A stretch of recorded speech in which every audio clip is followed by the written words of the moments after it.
Welcome to the Unconditionally Worthy Podcast. I'm your host, Dr. Adia Gooden, a licensed clinical psychologist who believes deeply that you are worthy unconditionally. Welcome to another episode of the Unconditionally Worthy Podcast. I'm excited and happy and grateful as always to have you here and listening. And we have an amazing episode for you today. I am talking with Ekene, and she is the head of an organization that's focused on iconic womanhood. Ekene Onu she's just a powerful person. You know, when you meet someone and they're just sort of oozing with wisdom and grace.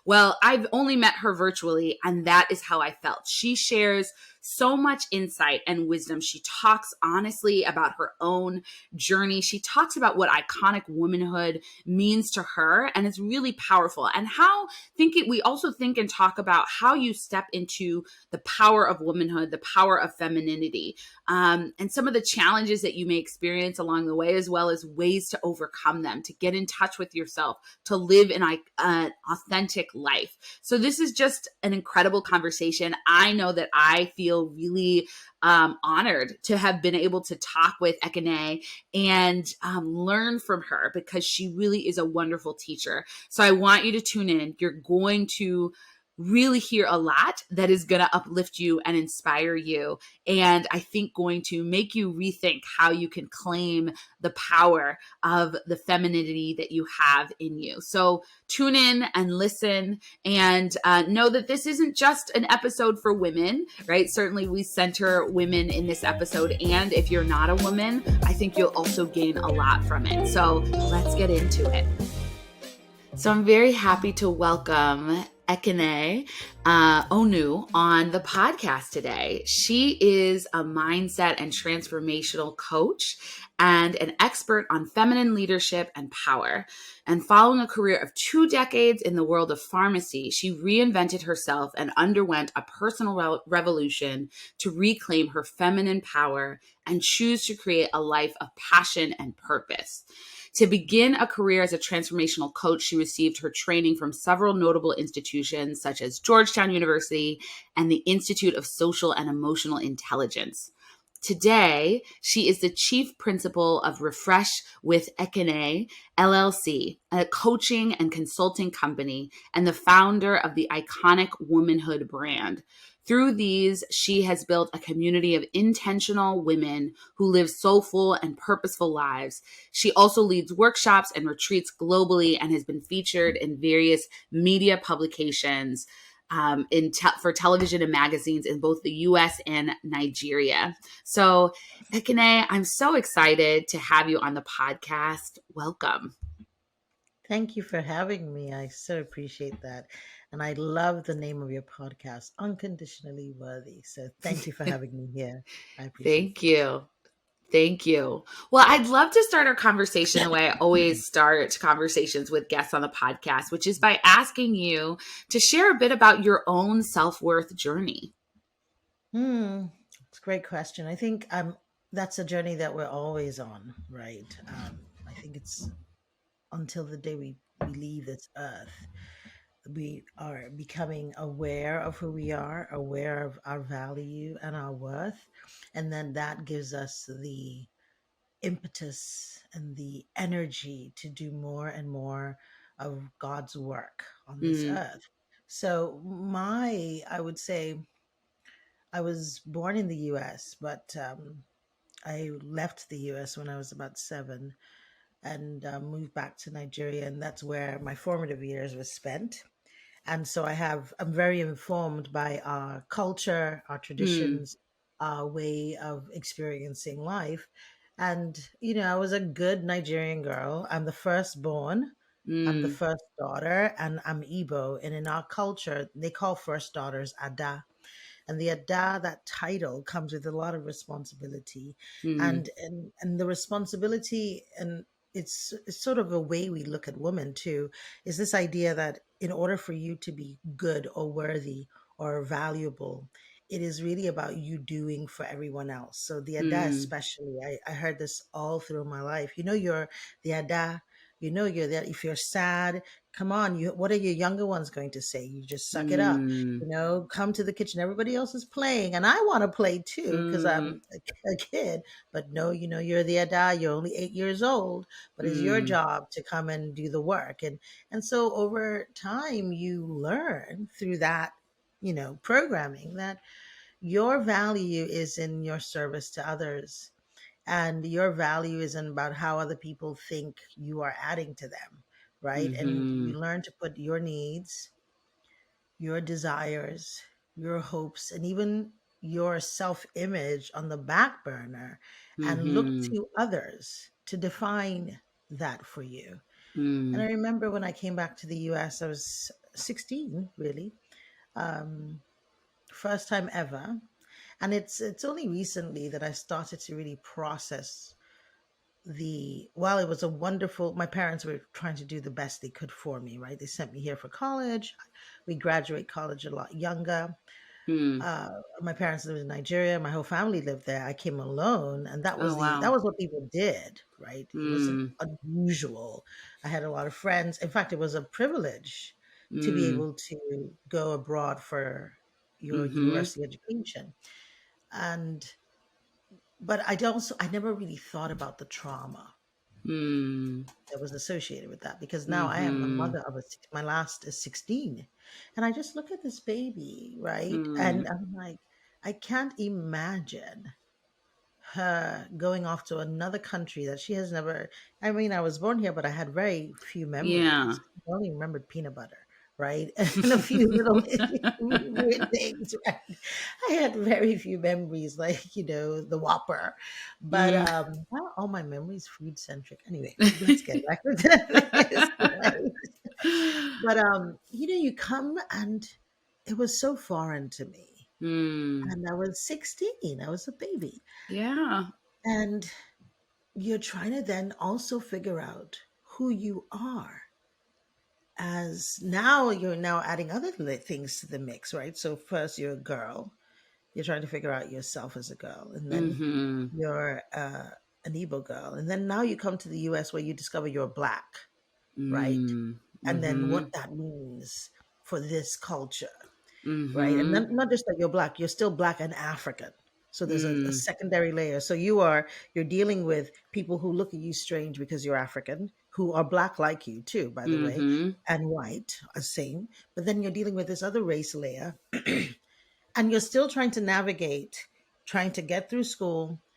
And I grew up, Nigerians are known for being education focused, right? Mm-hmm. And we are, so I grew up in a community, everyone around me, where everyone wants to go to the Ivy League, and academic, Mm-hmm. excellence was very important to us, and we use that to measure ourselves again as far as worth.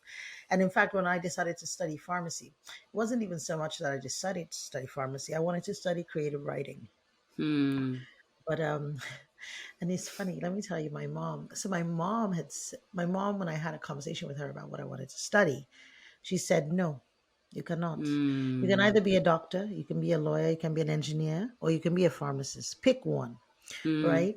And I was recently I've told this story multiple times, and it's funny. The other day I was on Instagram Live, and my mother has now joined Instagram. Ah. She was watching, and so after I got off live, she sent me a text, and she said, um, I'm sorry I gave you that advice. That was the best advice I knew how Mm. to give then. And I told her, Mom, I appreciate you, and I appreciate you. You did the best you knew how to do, and I appreciate you, and I love you. So she was coming from a Mm. place of wanting me to be okay and Yeah. secure, Mm-hmm. right? And it was a practical choice. Yep. Right. But and so for me, when I looked at all of those, I chose pharmacy because I didn't want to be in medical school forever. I Mm-hmm. didn't enjoy engineering, right? And I didn't want to do law. So I picked pharmacy. It felt like the lesser of all the evils. And I Mm-hmm. did it. And my intention was initially that I would do it to just please everyone. And then when I graduated, I would then figure out my life. And Mm-hmm. I ended up going to work and staying as a pharmacist for almost 18 years. Now, Wow. I bring this story to say it never felt like me.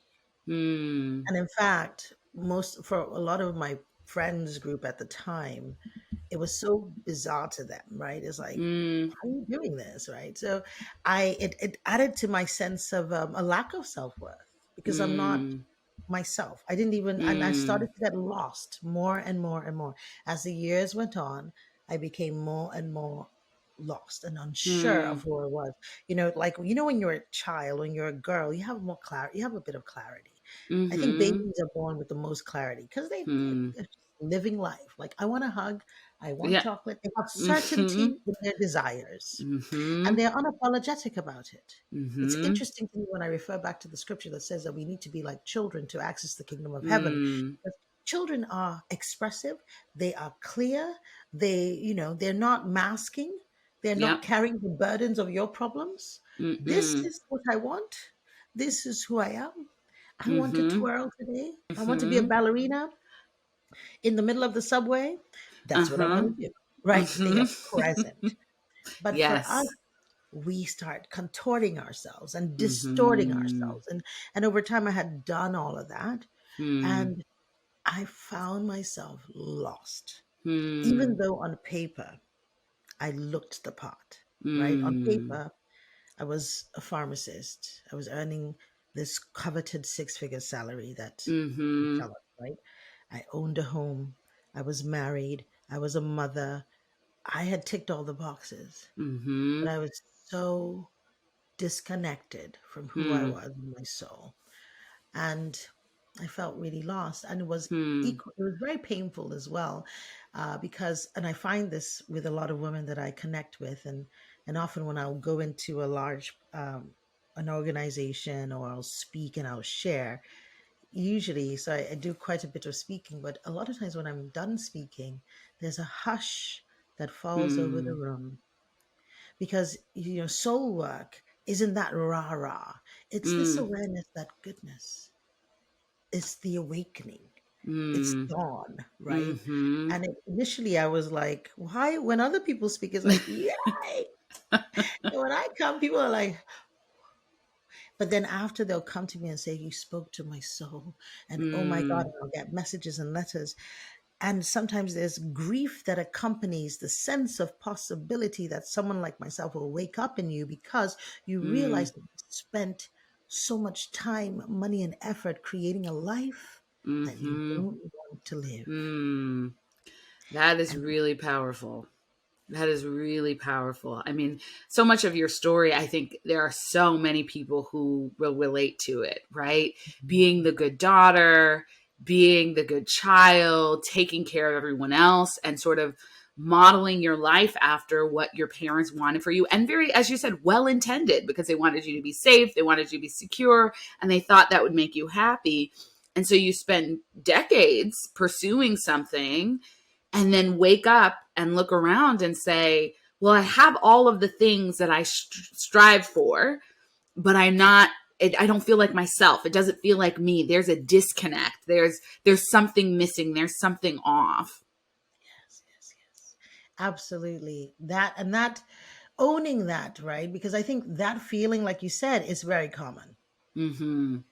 It's what we do with the feeling that Yes. matters, right? Yes. So most people medicate the feeling away in one Mm. way or another, right? So Mhm. I was medicating that feeling at some point because I was eating my feelings, right? Mm. So and I was fortunate because it started to show on my body. My Mm. dissatisfaction became like an extra body weight. I Hmm. literally was carrying the weight of my Hmm. unfulfilled promise, right? So I Hmm. had that. But a lot of other people don't do that, right? Some people consume it away, like buy it away. So they're wearing Mhm. every new it bag. I was just talking about Hmm. that we have a desire for significance in our bodies, a desire for Hmm. significance in our souls that is God given. Because as we become ourselves, so right now I feel like I'm walking in that right now, there is such a sense of yes, and I'm here and I'm doing what I'm called to do that feeds you, right? I'm Mhm. significant. But when you don't have that divine significance, you start looking for false significance, Hmm. which is why we are so caught up in consumerism. Like, Mm. I want to get the it bag because I want people to know the status. I want to be Mm. seen as significant, but it's so fleeting because just as soon as you get it, there's another one. Just as soon as you Mhm. get, you can get even a Mhm. Bentley. There's another one. There's a Phantom. There's Mhm. another one. Then it's like the bar keeps getting raised. Like now it's a Yeah. private jet, and now it's this, and you keep looking for these things that are meant to enhance the quality of your life. Nothing's wrong with those things, but they Right. cannot take the place of the significance of your life. Mm-mm. And Mm-mm. so people have that feeling. And so for Mm. me, my journey to self worth was coming to a place where I was able to own it and say, Mm. yeah, I have made some choices that don't work for me. And I'm going to start Mhm. to tear it down brick by brick. And it was terrifying, but Mm. and it was painful. But there's a wonderful quote that says, and the day came, it's by Ananin, and the day came that the pain of remaining in the bud was more than the Mm. pain that it took to blossom Mm. or to That's bloom, is what beautiful. I would say, right? Mhm. And that Mm. pain, so if there is pain, you got to choose it. And I started to Mhm. deconstruct things, and I left pharmacy without clarity of a plan. I don't recommend it. It always sounds sexy when you hear someone saying it. You know, but let me tell you, it was rough for a second there, Mm. right? But I did leave and found the courage to begin to remap out my life Mm. and to walk this new journey even when everyone around me thought I was crazy doing it. And now this Mhm. is that was right around that transformational for me, my own journey around 2011. And I Okay. started to really do my own self-work.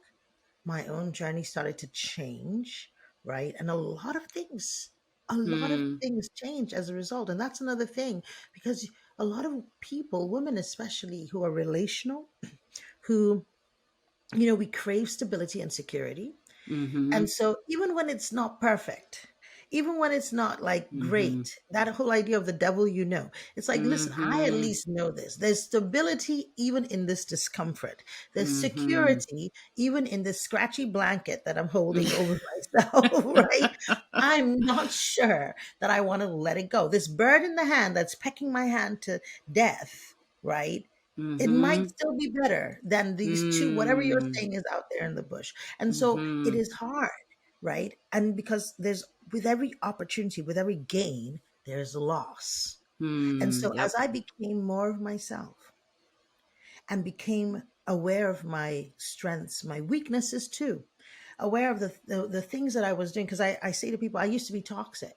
This idea of being Mm. toxic. I used to be toxic. I would say things that came out of a pain inside of me. The Bible says, from the abundance of the heart, the mouth speaks. And so when you see people who say things, sometimes these just nice, nasty, or something, it's because Mm. there's a woundedness inside. And I had a Mm. woundedness inside of me. Mm. And so as I began to unpack and understand myself and heal and grow, I changed. Mm. I set new boundaries. I was also so it was I was simultaneously toxic. I was simultaneously a people pleaser. I was, we do all these things. The matter, you're the one, the Martha and the Mary, you're the one doing everything, and then you're mad at everyone because you're doing everything and you resent Mhm. everybody, and you think that gives you license to talk to people any kind of way because you are Mm. unhappy with your life. I sacrificed everything for you, and how dare you? Mm. That Mm. woman, that's what comes out of living this unfulfilled life. And so Mm. I had to begin to also recognize that I had created scaffolding around a life that didn't work. And so this is no longer going to work for the life Mm. that I truly desire to live. And this is not about selfishness, this is about self reclaiming. Mm. Right? And so in my reclaiming, there was loss. In my reclaiming, there was grief. And so my job, I didn't have a job anymore, right? Not a pharmacist. Over the years, many things have changed. The community that I had at the time, Mm. some of those people no longer a part of my life in that Yeah. way. I love them all, but they're just no longer part of my life. Even I'm no longer married, which is Mm. another thing because you join in with people based on if you are in alignment with someone who is in alignment with your brokenness, Yep. guess what? When It's you not start going to to work. heal, that Mm-hmm. alignment will no longer be there, right? Mm-hmm. So there are challenges, but at the same time, it is one of the richest journeys of my life Mm. because on a practical, like most basic, tangible level, right? That what I was earning as a pharmacist, I far exceed that, Mm. far exceed that now, right? And I have a staff of four people. Some of the women on my team are breadwinners. And so Mm. I'm able to support by doing the work Families. that I'm doing, Mm-hmm. they can support their families, right? And everyone works remotely. So they get to create a schedule that makes sense for them as mothers, right? I am able to impact literally when I think about the footprint that I have and that my clients are in all different countries and continents and Mm. doing all sorts of amazing things. There are some luminaries that I can count as clients. I'm like, wow, look at what you've been able to Mm. do through me, God. And then my daughter and I have two girls, and when the conversations we have, and I Mm. was talking to my older daughter who, you know, I raised her since she was 15, and we were just talking, and I was just looking at the woman she's become. And Mm. I was making a joke with her because I like to wear my hair like an afro, and she rocks an afro. I was like, just keep on copying. That's good. You keep on. But, we impact our kids, right? Mm-hmm. Obviously, I'm not her biological mother, but her biological mother poured into her and continues to pour into her. But also, so did I. And then my daughter, who I am, my younger, when we talk and she says, Mom, you used to be this way and now you're this way. And I'm Mm. so grateful. And I Mm. love the relationship we have and we're growing Mm. every day. And I'm proud of you. Mm. And what makes me so happy is that her being able to say to me, I'm proud of your growth. It also gives her permission to say to herself, I'm proud of Yes. your growth. Mm-hmm. So the, Mm-hmm. the rewards, I wouldn't, when Maya Angelou says I'd take nothing for my journey now, Mm. Mm-hmm. like I feel that in my soul, Mm. Mm. So in a long-winded way. So much of what you're saying, it's just so what, like, you have such a wise presence. I feel your Thank presence coming through the computer screen, and it so resonates. I think, there are a couple things that I just love to highlight and punctuate because you're just sharing so much wisdom, such a wealth of knowledge and wisdom. And, you said we will search for meaning, we will search for significance. you. Yeah. And we may do that by, trying to buy all the things or have the job titles or have the relationship status and come up feeling empty because we're not truly feeding what our soul needs and connecting to our own internal worthiness, right? That was so powerful. And so I just encourage the listeners, like, if you notice that for yourself, if you notice, I'm always online, sort of mindlessly shopping. I'm always looking for the next thing or, constantly posting on social media for the attention of others, right? What are you truly trying to fill? What are you truly trying to nourish? And can you slow down and step back and think about what really needs to be nourished here? Because these external things are not going to do it, aren't doing it. You also talked about self-medicating, right? And there's so many ways. We shop, we eat, we drink, we do drugs, right? There's so many, we may social media self-medicate, always keep ourselves busy and distracted, We right? work even. Work can be a Yes, that's a self-medicating huge tool. huge one. You're right, right? Overworking, constantly being busy. And that it can be a sign that you're not connected to yourself, that there is a disconnect. So again, if you're finding yourself doing those things, how can you slow down and notice and check in? And I think one of the things we have to be really thoughtful about, I love your honesty, Ekene, because we can blame it on everybody else. Well, my boss just makes me work all the time, right? Or, social media is just like that. We can paint ourselves as the victim of our circumstance, but really the way we can change is by being empowered and saying, no, I created this. yes, I was socialized into it. Yes, these circumstances led me to this place where I created this toxicity or created this in my life. And I have the responsibility to start shifting it. So that I think is another, you're modeling that, what that looks like. And then I also just love how you're acknowledging that there is loss and there is grief. And that if you are going to truly become who you are, if you are going to fully bloom, they're going to have to let go of some things. And that process can be painful. And as you're saying, it is so worth it, right? To have the relationship with your daughters that you have, to have the business that you have, to be living in your full expression of yourself is so beautiful and so rich that it's worth the loss. And the loss of this life would have been more painful than Yeah, sticking with that other life that you had. absolutely. It would have been. And in fact, I've met people down the line, because in the work that I do, I get to connect with all generations, right? Mm, Intergenerational. My don't do a lot of work with like Gen Z and younger, but like millennial and up, I do.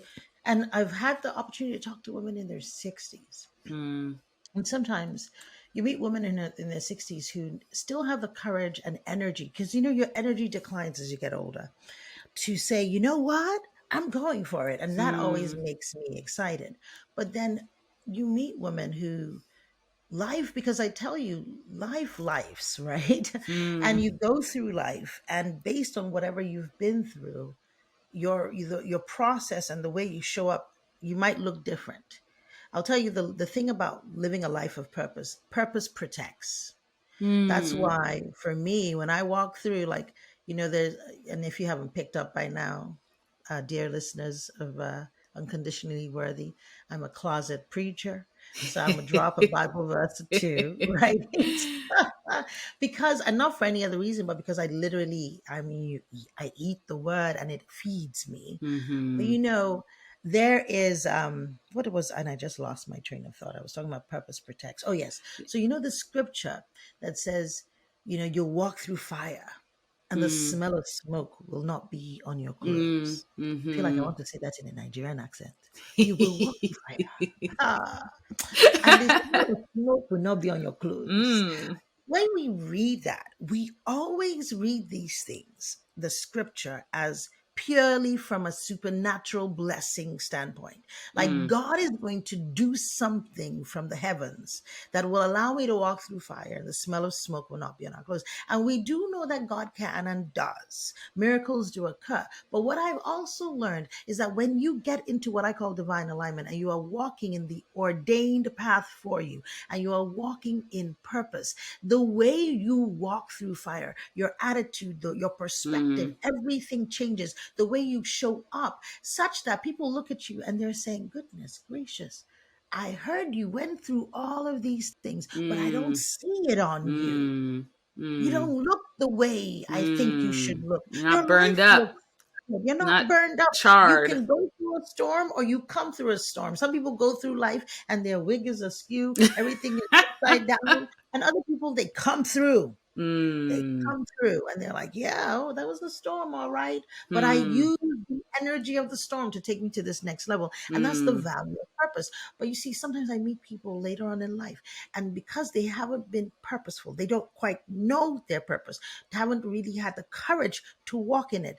They have just let life lead them and they live a life by default and not by design. They're kind mm, of beat up, whether it looks that way or mhm, not. And I'm talking about beat up. I've met people who Chanel bag wearing, Range Rover mm, driving, first class flying, and they are emotionally beat up mm, because there is a cost to living an inauthentic life. And by the time I meet them and they think about it, you see the sadness cross their face, and they think mm, it's too late. mm, I don't have the energy to start. mm, And what would my life have been like? What if I had mm, let myself be real?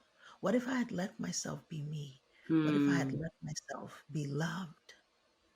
Because mm, that's often the highest level mm. cost. Mm. Everything else, you can figure it out and put money and all that. But I tell you, when you yourself don't know yourself, don't live your truth, don't live the way God intended to you, the Mm. cost of it is that you don't love yourself. And if you don't truly love yourself, how can anyone else love Mm-hmm. you Mm-hmm. when they can't even know you? It's Mm. heartbreaking, right? And I think, my hope for people is that they know that it's never too late. Even, Right. if you're still breathing, if you're still That's right. living, in the next moment, you could always choose something different. That's right. And that's a lot of the times the practices that I'm offering to people in my group coaching programs and on the podcast are, first self-forgiveness. Because if you come to a Yeah. place where you say, what have I been doing for the last 5 years, 10 years, 20, 30, 40 years? There's going to need to be some forgiveness. You're going to need to release that. You're going to need to acknowledge, yes, I wasn't living my authentic self, and I'm not going to beat myself. I'm not going to spend 10 more years beating myself up over it. I'm going That's to right. forgive myself, understand where I was coming from a pained place, and I'm going to move forward. So that's one. And two, Yeah. it's sort of like, how can you engage in your values such that, okay, well, what do I want to do today? What do I That's want right. today to look like? And I so agree with this piece of letting people love you, because so often if we don't truly feel worthy and we don't love ourselves, we're hiding so people can't really see us. And then the person they love, we think, well, they don't really know me. They don't love me. And sometimes we literally block the love. We don't allow ourselves to 100%. receive. We don't 100. allow ourselves to let it in because it feels too vulnerable. We feel unworthy. And so that needs to be a practice, because we so often long for love, but we don't allow it in. Yes, 100%. And that's the work for me with Iconic Womanhood. A large chunk of what we're doing, right, Mm, is helping women come to an awareness of the fullness of what womanhood looks like. mm, But then the iconic part is their own unique mm. way of being a woman, right? And and the reason why, first of all, the iconic womanhood wasn't necessarily a branding choice. It wasn't like we were doing a branding exercise and picked it up. It was a divine download. Hmm. And in fact, when I first got it, I was like, Holy Spirit, please, can we chat for a second? Who should carry this brand, Iconic Womanhood? C'est moi? Uh-huh. Because it's a big word to say Mm-hmm. iconic, but I've come to understand what the word means in a deeper way. In fact, Mm. I use an acronym that we're trademarking. It's in the Oh. trademark process already, right?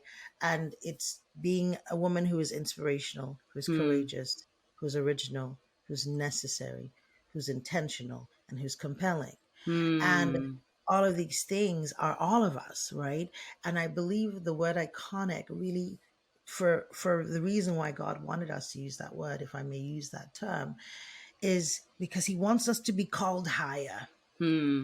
to the fullest, highest expression of ourselves. Mm-hmm. And the connection between that and love, right? And being fully expressed in your femininity is this: so often we build a life around our mediocre expression of Hmm. ourselves. So we choose people who can only love the lower version of ourselves, whether Hmm. it be friends, whether it be an organization that Hmm. doesn't ever give you the opportunity to do more Mm-hmm. projects. And you've been waiting for a promotion for years. They're not giving you a promotion because they don't see Mm-mm. you in your iconicness. They can only see you at your lowest version. Hmm. Whether you choose you're in a relationship, right? Mm-hmm. Especially if you're in a relationship where you're not married, come on, sis, let me talk to you for a second. Make sure make sure, because when you're married is a bit more complicated. But if you are in that season where you're still getting to, pay attention, because women have been socialized to be chosen and not to choose. Yes. So let's Yes. wake up for a minute. I want you to ask yourself, in my highest version of Mm. myself, would this still work? Is Mm. this person seeing me that way? Mm. Are they treating me that way? Or are you constantly begging for the bare minimum? Are you Mm. constantly accepting the basic? And are you accepting that from yourself as well? Because the call to iconic womanhood, the work that I do with my clients is saying, now, listen, we have to rise. Mm. And even for me on the basic level, like for example, getting up, like I used to hate making my bed. Like literally, I never did. Even as an adult, I Mm. did not like making my bed. It was a whole thing. When I started the brand Iconic Woman, even as a coach, when I started coaching initially, I would confess, let me confess to all of y'all here. Very often, I would coach, my bed would be totally unmade. Now, this is not to judge anyone who doesn't make their bed. I'm just telling you my story. Now here's the thing. Even when I look at my bed in my bedroom today, I ask myself when I get up, is this an iconic woman's bedroom? Mm. Get your act together and make that bed. Fluff Mm. those pillows and make it happen. I talk to myself. I use it as a call to myself to be Mm. higher. Now, I Mm-hmm. don't purport to be perfect. I don't purport to be iconic as far as anyone else is, but it's a way to tell me I am holding myself to higher standards. Mm-hmm. I'm going to go to that next level in my business. Mm-hmm. I'm going to go to that next level in my revenue stream. I'm going to go to that next level in the level of impact that I have and influence. I'm going to go to that next level in how I treat myself. Mm-hmm. Mm. I'm not going to be cheap with myself. Yes. I'm going to go to the gym. I'm going to eat good food, good high quality food, because I deserve that. I need that. I might Mm-hmm. even fly you know, first class when I can. Why Yes. not? Yes. Yes. Well, I love that. I love that one that you're saying it's a calling up, right? Versus a beating down, because too Come on. often we Ooh, I love use that. quote unquote high expectations to beat I can't believe you didn't make the bed today. Who are you? You're just so messy. And Mm, if you talk to yourself that way, you are not going to step into your power as you move into the day. But if you say, come well, on, you deserve better. You deserve a bed that's made. You deserve a bedroom that feels good and looks good. Let's pull that together. That helps you to step into your power. And I'm going to ask you to talk about like feminine power in just a second, but I also want to just highlight what you said about relationships, because so often we are in relationships with people who do not want us to be our greatest self. And you notice it in little ways. You have an accomplishment and they say, I've done something greater. That's come on okay, but now. I've done something better. One of the Come ways that on. I knew my husband was for me when we first started dating is about 3 weeks after we started dating, I had a TEDx talk. I was going to give my TEDx talk. And he responded to that by saying, wow, he got his ticket even though it was sold out. He took the day off work. He almost never takes the day off work. He drove me there. And then he bought me flowers. He took me to a celebratory dinner, and he gets excited every time I have an accomplishment. He's excited for me. Look, I'm looking for my pom poms. Like, come on. Right. And so that was so different than other people I had dated who, were kind of like, whatever. Right. And made me feel like I should stay small to stay with them. Yeah. And Yes. it's so important for people to one, see, wow, this person's going to be great. I want to be there from the beginning and I want to support her in that. And I'm so excited and I'm encouraging you. Not enough of us have that. And so let's take your advice, right? Let's take your advice. And if somebody is not seeing your greatness and encouraging your greatness, if you're feeling like you got to shrink even just a little bit to be with someone, let's reconsider. That's right. It's gonna constrain you in the long Hmm. run. Hmm. As we say in Nigeria, shine your eye. Shine your eye. Like, Mm, really, it's so important because I say this to women. I was married for about 18 years and I've now gone through a divorce. And I can say now from this vantage point, first of all, what I can say about marriage, even though I ended my marriage, there were some incredible things that came along with marriage. mm, And I still believe in marriage. I think it's mm, an incredible opportunity when you have the right partner. It is a beautiful thing, and one that if you desire it, keep desiring it. But it can also be a tremendously damaging thing, particularly mm, for women, because we tend to orient our lives and the way the patriarchal systems we live in. women tend to have to orient their lives around Mm-hmm. their men, right? And so you really want to make sure you're choosing a partner that you can be in your feminine with. So this Mm-hmm. is a good segue sort of into feminine, Yeah. right? Because if not, and that's where those standards early on are important, but it's hard to set standards when you don't know yourself and you don't value yourself, you don't know your worth, because Mm-hmm. only that standards come from that place. Yes. Right? If you don't think you're worthy of it, you're just grateful, like someone loves me as I am, let me just take whoever Yes. comes my way. But when you know, right, then you can take a pause and ask, because you even know when this is, you see the red flags, but Mm-hmm. because you've been conditioned to believe, maybe I'm gonna have red flags. So if it's only two, let me thank God there's only two. Some people have five. Right? So you kind of find a way to, we really do rationalize these things in Mm-hmm. our heads. And let me just break it down to you.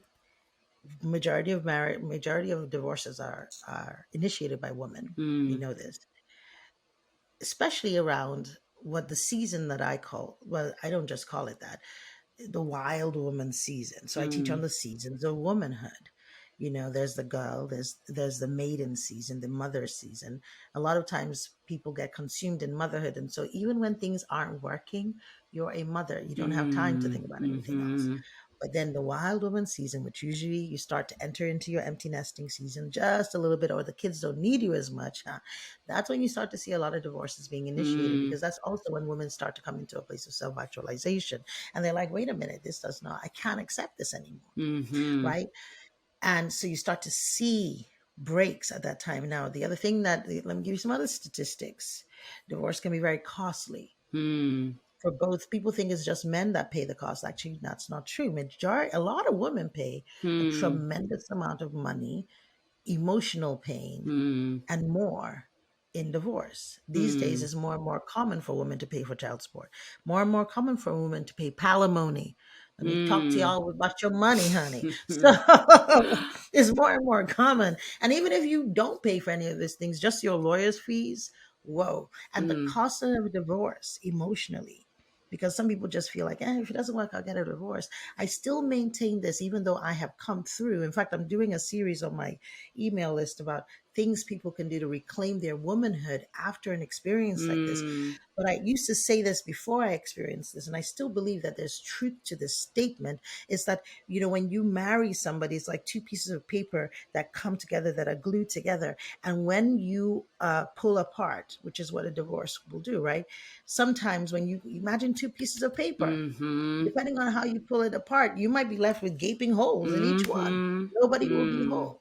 So it's an important thing. And even for me, during my process, the Holy Spirit had given me certain awarenesses and certain things to do and certain ways to go about it. And the thing he had told me is, like, you need to see your family, your new family, as a Mm. delicate gold filigree necklace. You Mm. can't just, that is tangled up. You have to take your time Mm. and untangle it, because all of you are precious to me. Every single one of you. Your children are precious to me. You are precious to me. Your ex-husband is precious to me. Mm-hmm. And so you're going to take your time and figure out how to do this in the most gentle, generous way you can. Don't Yes. listen to just anybody talking to you from a place of bitterness. You take your Yes. time. And so for us, that was part of the process. It didn't look like wisdom to some people. It didn't look like, like, you should fight for this. I'm like, let me tell you, Mm. all of those things you're talking about, those things are meaningless to me. Mm. What matters is the state of our hearts. Yes. And that takes even the self-worth journey, Yes. because you're not coming from a place of anger. I Yes. own certain things, and I'm like, okay. And also it comes from a feminine place, because the feminine is nurturing. Mm. And I gave myself permission to be feminine, even in a challenging Mm. experience, Mm. to Mm. look and to come from that place, Yeah. and, not mothering, but nurturing. Yeah. Right. So being in your feminine, for me, is such an incredible opportunity Mm. for women. And I teach on femininity in a particular way. I know that there's a lot of, some lady told me, I hate femininity Mm. coaches. I can't stand them. said, I feel you. Mm, But I'm not that kind of femininity coach. In fact, people call me that, but I am a womanhood coach, which is a little bit different, mm-hmm. right? Femininity is part of womanhood. Womanhood is not inside of femininity. Femininity is inside of womanhood. Mm-hmm. Womanhood is more, encompasses more, and it's more of an empowerment, right? Mm-hmm. And so I'm not here to tell you how to perform, because there's something I call performative Well, and femininity. perform to get a man Yes, often, that's what it is. right? Yes, it's performative femininity of, oh, Mm-hmm. we're going to, like, I love the elegant videos, but I was saying to someone, like, I am a woman, which means that sometimes I am an elegant, frilly girl, but Mm-hmm. sometimes I'm not. Okay. You're going to love it. You're going Yes. to love it. Right. And I'm Mm-hmm. embracing all parts of me. Mm. Like, I am that woman who, yes, I can talk about the finer things in life, but I can twerk as well. All Yes. right. Yes. And I think that's the beauty of womanhood and Mm-hmm. the expansiveness of it. That sometimes the way we're teaching about femininity, that actually, to your point, centers men, is Mm-hmm. actually a disempowered version Yes. of it. Right. So perform and be this way. And of course, even the conversation around the soft life, who wants to suffer? I don't want to suffer. But for me, I am not looking for a life where I'm ornamental. No matter how Mm. wonderful my partner is and how wealthy Mm. he is, I am not looking to become an ornament in my life. Mm. I'm not looking to be put on a mantle and admired for my beauty and my Mm. feminine affectations all day long. I'm not looking for a life that I spend all my time grooming myself like a cat. No shade to those of you that do. I'm talking about me. Okay, I'm just Mm-hmm. talking about me. I'm not looking for that. I believe that I have a call upon my life. Mm-hmm. Now, I would like support. That's part of being receptive. Yep. I would love it for someone. I was saying to someone the other day, like, let me tell you, submission is not a dirty word. If you have, it's the challenge is that people talk about submission, but they don't talk about masculine leadership. A lot of people that are talking about submission are not talking about leadership. You need to be Mm-hmm. talking, stop talking about whether women should submit and talk about how men need to learn how to lead. Now, when you do that, the other part, because it works together, because we submit all the time. Men and women are meant to Mm-hmm. submit actually to each other, and we submit all the time in life. Mm-hmm. You submit to, I was listening to a preacher friend of mine, and he was saying how, listen, that he sees women submitting all the time. When you go to the salon, and this is in Nigeria, he will see a woman sit down, no matter how she might be a CEO, but the braider will say to her, sit down here, turn your head this way, so I can braid your hair this way. And she turns. She doesn't argue. She doesn't Mm-hmm. say, she submits to the braider's authority because the promise of something better is there, Mm-hmm. right? And so when I think about what our connection is, and I know Mm-hmm. submission may, some of you may run like turned it off already. Come back, please, right? Because submission, we're meant to submit to each other. It's a two, and it's this dance of the masculine and the feminine. Mm-hmm. And feminine power is being able to, and we have both, by the way, but when I discuss about feminine power, what I mean is women, there are women who lead more with their feminine and it's Mm-hmm. undergirded by the masculine. And then there are men who lead more with their masculine and it's undergirded by the feminine, Mm-hmm. the quote unquote feminine traits, right? So some of the feminine traits are, I mentioned nurturing, receptivity, creativity, intuition. The Mm-hmm. feminine, when you lead with feminine, you're a woman who's more like water, flow, Mm-hmm. right? You flow. And when you lead with masculine, right? And the theory is that more men lead with masculine, you're more like a boulder. Your power is more solid, Mm-hmm. stable, structured, right? And so you can see the difference between the two, but both of them have a different type of power. And so being able to recognize, well, this is my opportunity. That's the way I look at it. I'm a woman Mm-hmm. and I'm a woman who leads with my feminine. So, wow, look at my opportunity. I'm not trying to do it like a man because that's actually not my highest level. Mm-hmm. Like trying to be hardcore, Mm-hmm. I will never get into a relationship where I have to keep putting down my foot. They say put your Mm-hmm. foot down, and I'm Mm-hmm. like, I don't want to break my foot. I'm gentle. I don't want that. So if I have to put my foot down with you, then I can't be with you, because that means I can't be in my feminine. I have to now move into my masculine. It doesn't work for me. What works for me is a life where I can be more in my feminine most of the time. I can be creative. I can be too intuitive. I can be receptive. I can be more in my flow, right? Mm-hmm. I get to be that way and so I build a business that works for me that way. I get the kind of support that allows me to be that way. I have relationships that allow me to be that way because I'm my best in that way. I still have structure, of course. I still have some masculine qualities that we need, but we need to be able to recognize that it's an opportunity. It's not, and like something you said earlier, it's a calling up, not a Beating tearing down. down, or Mm-hmm. beating down. That's what you said, because now the femininity messaging is being used to beat down women, especially Black women. Mm-hmm. You're too masculine. But the reality Mm-hmm. is, if you think about it, the words I've said, I get to be in my feminine. It's an opportunity. Mm-hmm. But many of us haven't had the opportunity. I built a business that has given me the opportunity because it's successful. I have financial support from my business, right? I'm able to do certain things. So I get to be my feminine. But a lot of women are the providers, and they Mm-hmm. have to hustle and go out there and like if I'm working two jobs and Mm-hmm. I don't have anyone to protect me. I'm the protector, and I Mm-hmm. every day I'm going to bed worried about how to take care of my children. I'm Yeah. stressed. Mm-hmm. Yeah, you're going to be your masculine, Mm-hmm. and don't let anyone beat you up for it Mm. because you're doing what you need to do to Yeah. survive. The awareness, though, is to say, okay, this is how my life is today, but how can I begin to reorient it, right? Yes. And those are some of the things that I help women do in the womanhood work. How can I begin to reorient it so that I can have the opportunity to show up as my best as a woman? Mm-hmm. Mm-hmm. Yeah.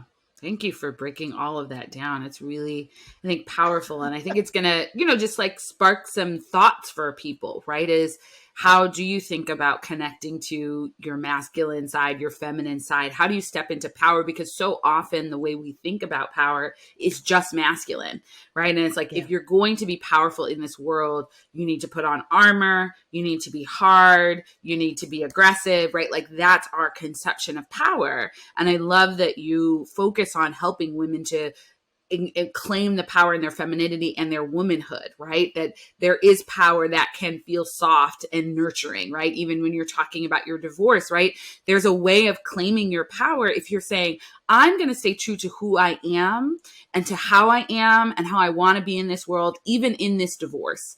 I'm not that's going right. to fall prey to this idea that I've got to be aggressive and I've got to be mean and I've got to be cutthroat and I've got to take what I need and run. And I don't care who's hurt by this, right? But I'm going to be powerful in who I am, even in this painful and difficult process, which is a divorce. I'm going to honor who I am and I'm going to honor the relationship we had. I think not enough people feel that that is possible. And so it's amazing that you're modeling that. But I would love for people to think about, when am I in my masculine and when am I in my feminine? And when does either feel good? Because there are going to be some Mm, times when that's women feel good and empowered in a more masculine way of being and that's feel right. good and empowered in a more feminine way of being. And same for men and people who are non-binary and all of those things, right? So helping people, I think, to just ask the question and explore. And I love that That's you're right. saying also part of your iconic womanhood is people then also figuring out what works for them, right? That That's there are right. some of these generalities, but at the end of the day, you have to tune into who are Design. you and what works for you. And when you're grounded in your self-worth, when you're grounded in self-love, it's so much easier to figure out how do I want to show up authentically in the world. And I think the last thing I wanted to just touch on, which you made me think about, was so often people think that this work of self-love and self-worth, or even claiming your womanhood or believing you're an icon, right, of some sort, is selfish. But what you're Mm, communicating over and over again is that it's actually part of a higher calling. And that when we that's can right. own our power, when we can own our worthiness, we can own our iconicness, that's actually when we can show up and serve the world the best. That's when we can bring forth our gifts. That's when, and authentically, not in a way that wears us down and runs us into the ground, but in a way that's generative, right? And generates energy for us, right? Generates abundance for us and also pours it out into the world. That's right. That's right. Here, here. That's right. Well, this has been such an amazing conversation. I just, I feel like you have poured out a wealth of wisdom, and I see why you say that people feel like their souls are touched when they hear you, because I feel that. And so I know that you're just, powerfully impacting so many women. And I am imagining that there's a lot of people listening who are thinking, how can I follow Ekene? Even you're talking, I'm like, I want to get on this email list, and I know people are going to want to connect with you and know about, how you serve people, because it's clear that it's very healing and empowering. So let people know, how can they follow you? How can they connect with you further? Yeah. I think if you're on social, I'm most active on Instagram. Okay. And so if you follow me at Iconic Womanhood _coach. Okay. That's my personal page, right? So at Iconic Womanhood _coach. And I usually tell people what's going on. Like, so we have a couple of things happening, programs that are available. I don't know when this podcast is going up, but we have a couple of programs. In November, we have our annual Womanhood Weekend. We call it the Iconic Woman Weekend. And if you have enjoyed some of the conversations that we've had and you want to kind of deep dive into that, we're going to be in Jamaica in November for 4 days. That Yaman. perfect. Yes. Okay. And it's going to be, we've chosen an all-inclusive resort. You're going to have incredible women from all around. And I take you through a very unique experience. It's not a conference where there's a lot of speaking. There are workshops where you'll do some elevation work, but it is really mostly about embodiment. So you have a lot of experiences where the knowledge gets kind of grounded and into your body, so to speak.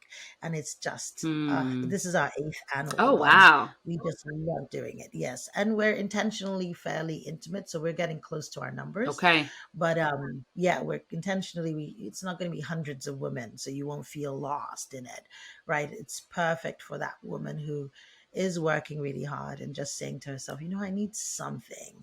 So it's called Iconic Woman Weekend. All you need to do is go to iconicwomanweekend.com. You can learn more about that. Like I said, following me on Instagram is the key. And then we do have a tool. So typically when women are listening to this, like, well, where do I start? If you've never started and, you just want something, I do have a free tool. It's a journaling tool. And that we will be happy to provide to your listeners, and they can download the tool, and then that will actually get you on our list as well. Perfect. And so you can go through that process. Yes. Wonderful. So thank you so much for this opportunity. Yeah, well, we'll link all of those things, your Instagram, about the Iconic Women Weekend and the tool in the show notes. So if you're listening, check the show notes for wherever you're listening, and you can sign up and look into all this information. And thank you so much for sharing your presence and your wisdom with us. This has been really wonderful. I appreciate you. Thank you for having me. You're welcome.